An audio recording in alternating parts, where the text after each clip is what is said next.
西游记第1回第5篇，斩杀混世魔王，大闹东海龙宫。悟空抱住祖师的腿说：“师父，弟子深受您的大恩，还没有来得及报答，您怎么就忍心？”祖师哈哈大笑道：“说什么报答不报答？你将来惹出祸来，不要连累我，就谢天谢地了。”悟空又叩头道：“师父放心，弟子一人做事一人当，绝不敢连累师父。”祖师道：“很好，很好，你听着。下山以后要多做善事，倘若用我教给你的本事为非作歹，你就是跑到天涯海角，为师也绝不放过你。你去吧。”说完转身进洞府去了。悟空含着泪向师傅的背影磕了3个响头，然后一纵身驾起筋斗云返回花果山去。这次可与去时不同，一眨眼的功夫就已越过了千山万水，来到花果山水帘洞上空。悟空按下云头，叫一声：“孩儿们，我回来了。”半天却不见有人答应。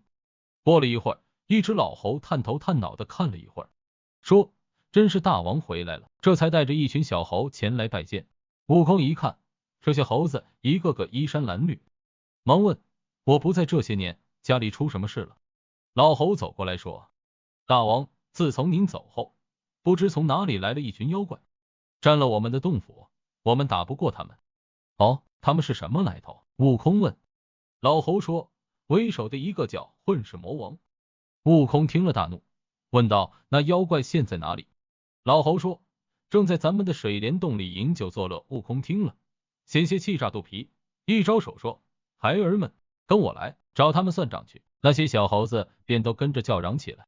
悟空率猴子们来到水帘洞，果真见一个青面獠牙的妖怪坐在石床上，旁边有小妖在为他倒酒。悟空指着那妖怪大骂：“你是哪里来的妖怪？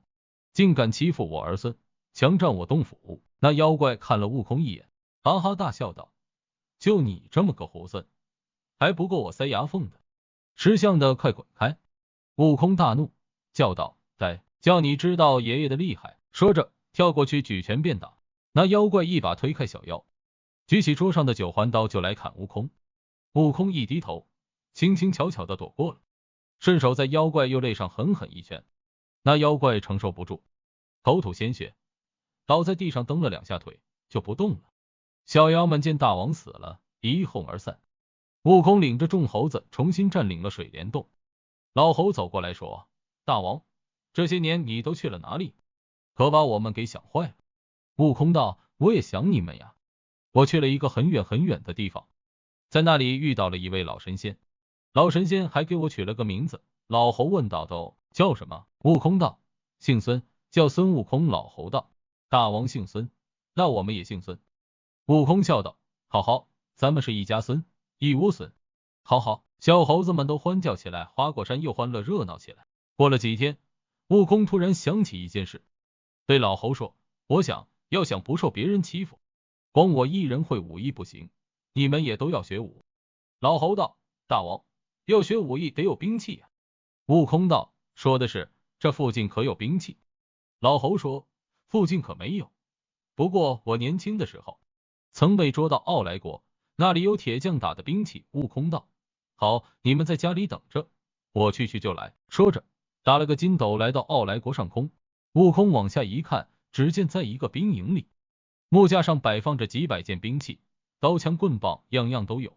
悟空心下欢喜，就鼓起腮从空中往下吹了一口气，忽然刮起大风，吹得人睁不开眼。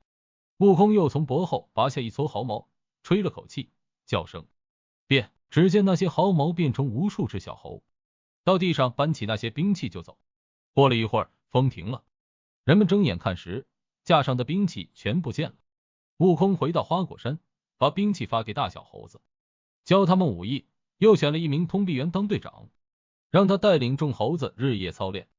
一天，猴兵们操练完毕，通臂猿队长对悟空说：“大王您今天高兴，也让我们见识见识您的武艺吧。”悟空道：“好，把我的九环刀抬过来。”几个小猴子将九环刀抬了过来，悟空握刀在手，在场中飞快地舞起来。猴兵们只看到一团刀影，根本见不到悟空，不住的叫好。悟空一时兴起，用力大了点，只听咔嚓一声，那口九环刀便断成了2截。众猴兵都愣住了。悟空把手里的半截断刀往地上一摔，说：“扫兴，可惜没有一件趁手的兵器。”通臂猿队长走过来说：“大王，不知您水里可去的？”悟空道：“俺老孙上天入地，无所不能，怎么去不得？”那就好。通臂猿队长接着说：“咱们这水帘洞地下直通东海龙宫，那龙王富有四海，什么宝贝没有？大王只要去向他借一两件来使，不就行了？”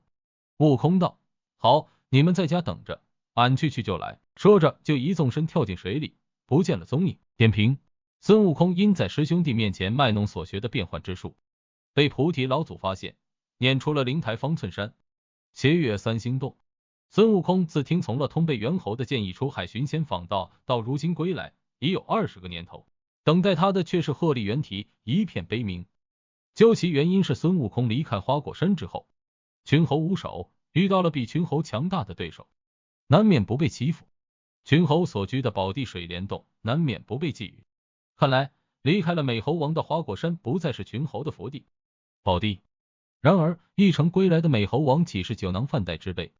只身一人干了3件大事，令四海千山拱伏。孙悟空干的第一件事，斩杀混世魔王。